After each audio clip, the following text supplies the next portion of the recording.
I've been enjoying PoE2 a lot, and I know a few of you have been asking for a build update, so I figured I'd give you at least a little bit of something on what I'm doing before I have the full guide that I'll post over on the Big Ducks channel. For those of you that missed the last video, this is a Glacial Bolt and Fragmentation Rounds Witch Hunter. And the whole idea here is that we lay down these ice crystals with Glacial Bolt, and then either the mobs explode them themselves if they're larger mobs, or we cause this kind of freeze cascade explosion across the screen with Fragmentation Rounds if they aren't exploding on their own. As of the recording of this video, I'm only in like tier 4, tier 5 maps at the moment, but I've been having little to no issues with survivability or damage on single target or clear, although the build is a little bit better suited for clear. One interesting thing about this build is that it seems like the more dense and more hectic that packs get, the better that it tends to perform. And while I think the build is still pretty solid on bosses for a couple reasons that I'll go to in the video, it doesn't do as fantastically as it does on clear, but it's still able to kill bosses relatively quickly. And because the ice crystals do block pretty much all projectiles, it's relatively safe on quite a few of the more dangerous bosses. All right, so this is my character, level 75 Witch Hunter.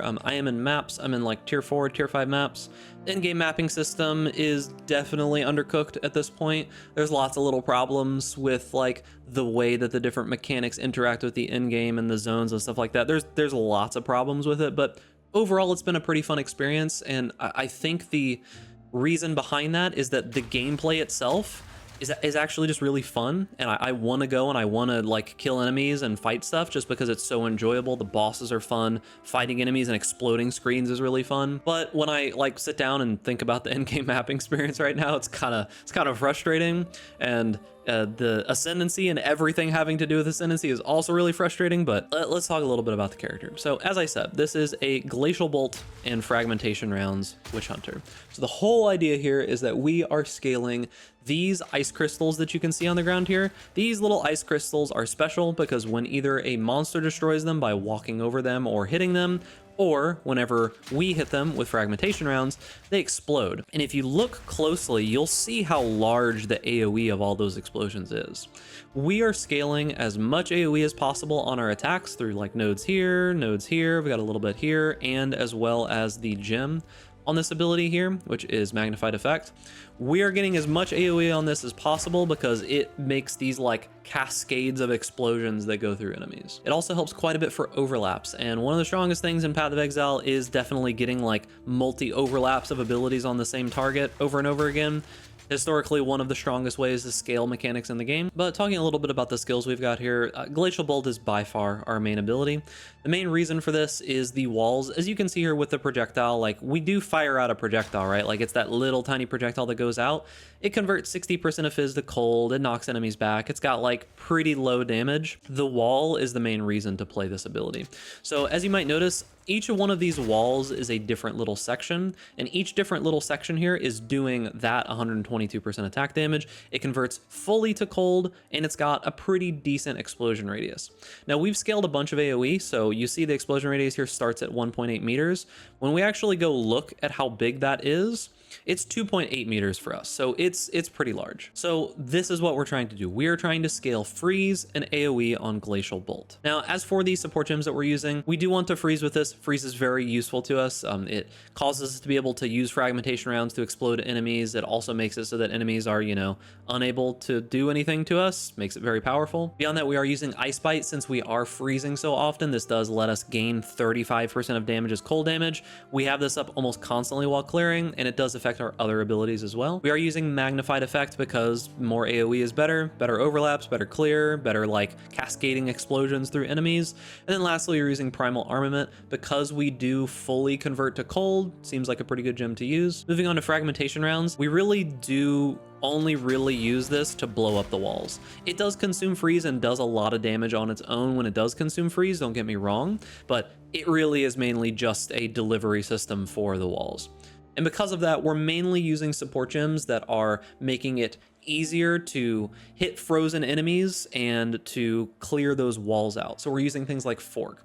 This makes it so that like as it forks and hits additional enemies, it's exploding more frozen enemies, it's exploding more of the ice crystal walls. We're using Acceleration. Now, I am not 100% certain on this gem, to be honest with you, but the main reason I'm using it is because projectile speed, at least for fragmentation rounds, does make the projectiles go further. They have kind of like a drop off that eventually happens. weapons. And from what I can tell, it does help quite a bit for getting that like screen wide or off screen clear, having this gem in here. You could swap this with a lot of things. You could get either like more ammo, less ammo use, any kind of support thing that you want in here. We're not really using this skill for damage, so keep that in mind. There's a lot of different things you can put in here, but this is what I'm currently using. And then lastly, we're using nimble reload. This just makes it so that we're reloading a little bit faster, so that swapping between our different skills isn't so painful, I guess you could say. And then I did manage to find another 5 link, so I tossed Heft in here, but honestly, you don't need this at all. It's very nice, and it does do some like big chunky damage whenever you're consuming freeze, but this is only because I found another 5 link gem. Next, we are using Flash Grenade. I genuinely don't use this very much. It's pretty much only whenever I get into like a really bad situation and I'm trying to not die, and I just feel overwhelmed and my like glacial bolt walls aren't working, or they're not triggering or something like that, like some kind of weird, you know, situation where you're just fully surrounded. I use a flash grenade. It does okay damage, and it blinds and stuns basically everything around you. Pretty powerful ability, but I really don't use it that frequently. We do have one movement skill, which is escape shot. I really only use this when I am in like dire straits. This is a bow ability, so I do have just a random awful bow in my offhand that I've been using to kind of just like get out of a pack of enemies if I need to. It doesn't do enough damage to freeze because I don't have like a good bow or anything like that. I use this maybe once every like 2 or 3 maps. And then the auras, there's some weirdness going on here. So we are still using Wind Dancer, like I said before. This gives us more evasion rating per stage, and it does give you a like Gale Force knockback, which is pretty powerful, especially if enemies do get up into your face eventually. And then Cannibalism is essentially covering every single bit of our recovery for mapping. Like, I have no problem with staying alive and keeping my health up because 4% of life recovered on kill is pretty massive. Like, honestly, it's pretty huge. Then I'm using Precision. I had a little bit of extra spirit, so I tossed it in, and then Blind, so that when we do get that knockback effect on enemies, if they get back to us, they're still blinded, at least for a little bit. And now we get to the weird stuff. So I saw a couple people using this, and some people were talking about it in Discord. I don't know if this is a bug, but if you look at my, say we can look at fragmentation rounds, right? So if you notice with Herald of Thunder and Herald of Ice don't cause you to do additional damage anymore. They just have like special effects on them. However, if you take like Herald of Thunder and you do Lightning Infusion on it, which says supported attacks gain percentage of damage as extra lightning damage. For some reason, if you watch fragmentation rounds right now, like, I don't exactly know what's going on here, but if you take this out, you'll notice that it reduces the damage on fragmentation rounds. I don't know if this is a visual bug. I don't know if this is a like intended mechanic. We really have no idea, but currently it works for both Herald of Ice and Herald of Thunder. Honestly, if they nerfed this effect, you probably just wouldn't use Heralds at all. There's probably not much of a reason to ever use Herald of Thunder. You might still use Herald of Ice just because the explosions are really nice, honestly, because we're already scaling AoE and this is like super, super cool. So when you do end up shattering an enemy, it causes that explosion, which is really nice. I do think I'd probably still use Herald of Ice, but I definitely wouldn't use Herald of Thunder. There'd be basically no reason for it. So we're using Cold Infusion and Lightning Infusion there. Elemental Focus, I have no other place to put this, so I just tossed it on here because occasionally it makes us do a little bit more damage.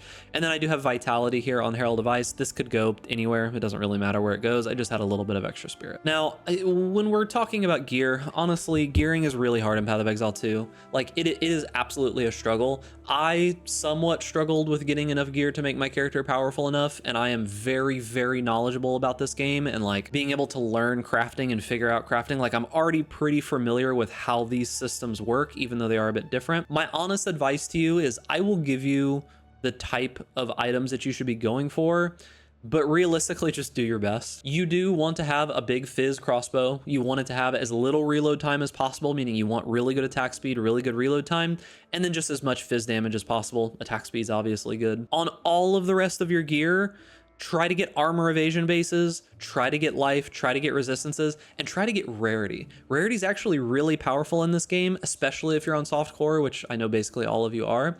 Rarity genuinely increases the amount of items that you get that are worth looking at by a lot. You should try to get like, I don't know, like 50, 80, 100 rarity or something like that if you can. Like, you can even give up life a lot of the time for rarity. It's honestly pretty insane. Like, I'm in tier 5 maps and I don't really die that often. I'm not even cold resist capped at this point. I did manage to get lucky on a pair of boots, so I do have fire and lightning resist finally. even though these boots still don't have movement speed. I haven't had movement speed on a pair of boots the entire time, and I've been trying really hard to not buy a whole bunch of gear off of the trade website because I want to kind of experience what it's like for most people right now so that my point of view on it is a little bit more grounded. My gear is absolutely nothing amazing. I have either made or found all of this gear. It's like life, resists, and some spirit or rarity if I can get it, and maybe some evasion and armor. That is all of my gear. It is nothing special. I'm just using a normal life flask, normal mana flask, a stone charm because I do get stunned occasionally, and that is pretty much it. There's nothing special here. So my suggestion is use the runes to cover your resistances and just try to get the best that you can. In my opinion, getting more rarity early is really, really powerful because it's gonna give you access to more bases that you can work with. But once again, my suggestion is the same as it's been in all the other videos. Make sure that you are trying to make use of this currency. Make sure that you are trying to upgrade your gear, looking for good bases, like disenchanting rares so that you can get more regals to create more items. Try using out like essences as you get access to them. All of these things are really super important in making your gear, and it is worthwhile spending time trying to interact with the systems. And my number one tip for everyone is that go and find the Neversink filter that's on the PoE2 subreddit. I'll try to link it in the description if I remember. And pick up socketed items and make these Artificer's Orbs and put them in all of your gear. It is the difference between having resistances and damage and not having resistances and damage. Just, you want all of your gear socketed at all times. Get these Artificer Orbs, you go to this bench here, this salvage bench, you get this from a quest in Act 1, like Ogham Village or something, like somewhere around here, there is a set of tools that you can pick up. Yeah, Renly's Workshop, this here. You go here, you get these tools, and it gets you this salvage bench, and it makes it so that you can get, let me make sure this isn't a great item first. So you go here, you salvage this, and it gives you an Artificer's Shard. This is super, super important early on for getting these Artificer's Orbs and getting sockets on your gear. Because like if you find like 40% increased physical damage is huge on a weapon, and then being able to have an extra 12% of any resist that you want on every single piece of gear, so 24, 12, 12, 12, that's a lot of resists. Now moving on to the Ascendancy, as I said before, I'm pretty frustrated with Ascendancy. When I make the full guide on the Big Ducks channel for this build, which will probably come out in a couple of days, I'll do more in-depth work on this, but for right now, I'm just taking Pitiless Killer and Judge, Jury, and Executioner. These nodes are really good. I like them a lot. The Decimating Strike, when it does proc really well on bosses, is very, very noticeable. It does a lot of damage. However, I do think there's probably something here with Sorcery Ward that's really good, and most likely something with Concentration that's good. But I've been so frustrated with, like, I did a 7 or 8 wave ultimatum, whatever it is, and it just doesn't give you an Ascendancy point, and I was kind of frustrated there. And then I went into Sanctum, and Sanctum just absolutely bent me over. The first Sanctum that I went into, I got like 90% of the way through the 3rd level, and then I DC'd, and it sent me back to the beginning of the Sanctum, and then I did it again, and then I died in like the 2nd or 3rd to last room to some weird gas trap that did 75% of my honor in one hit, and it felt like I had to walk over it. I didn't really have a choice. There was no other option to go anywhere. So I'm very frustrated with Ascendancy. Hopefully they do something to fix it. I know they already nerfed the difficulty of the Ascendancy stuff once, but it's still a little frustrating. This node is not great. These nodes are probably really good. You can mess with them if you like. I'm taking these for right now. Look forward to more information on this in the full build guide, because right now this is kind of what I'm doing. Yeah, Ascendancy is just a nightmare. As for the passive tree, not much has changed here besides we are going for area of effect nodes now, so all of these nodes and all of these nodes down here. Realistically, when you're leveling up on this build, I suggest that you just bum rush straight down here and go towards these crossbow reload nodes, and then quite literally just take all of the nodes as they go on the tree, right? Just like follow the tree. Take these nodes, take these nodes, take these nodes, take these nodes, these, just go through it in order. You will be perfectly fine. There's no issues whatsoever with any of that. If you feel like you need more damage, take more damage. If you feel like you need more armor and evasion, take more of the armor and evasion. Notably, there are a couple things on the tree that you should be aware of. So like there are these nodes that you take where it says like the lowest of evasion and armor on your boots. So you're going to want to get hybrid boots for this. And then there's also this node down here that has like +1 to evasion rating per 1 armor unequipped glove. So if you can, you want pure armor gloves because essentially you just get free evasion for it. So do keep those kind of things in mind, but realistically you might not be able to get those hyper specific pieces of gear. just do the best that you can with what you've got. I currently am not using any weapon set passives because I don't really have a need to at the moment. There's not really any other weapon type that I'm messing with a ton. I basically only use escape shot like once every couple maps, but do make sure that you get all of your points on the tree, like through Act 1 through 3, Cruel Act 1 through 3. Go through and make sure you get all these extra little things, like you get all your spirit, you get all of your weapon set passives.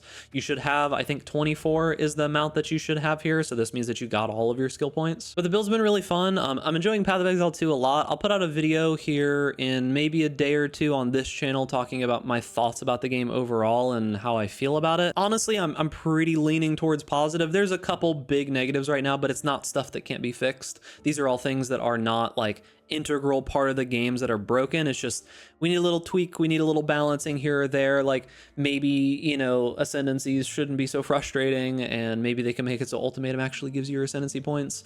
There's a couple things that they could do, but it's all easily fixable stuff. And as always, there is going to be a build guide on Mobalytics down linked in the description. Make sure to go check it out there. It's always going to be as updated as I possibly can get it. We don't have like full tools to be able to make like leveling trees and all that kind of stuff yet, so look forward to that in the future. But for right now, I'll put in notes in that guide to give you an idea of what to do as you're leveling up and such. So remember, boys, like the video if you like it, subscribe to the YouTube channel, hit that notification bell to stay up to date with all the latest videos, and I'll see you all later, gamers.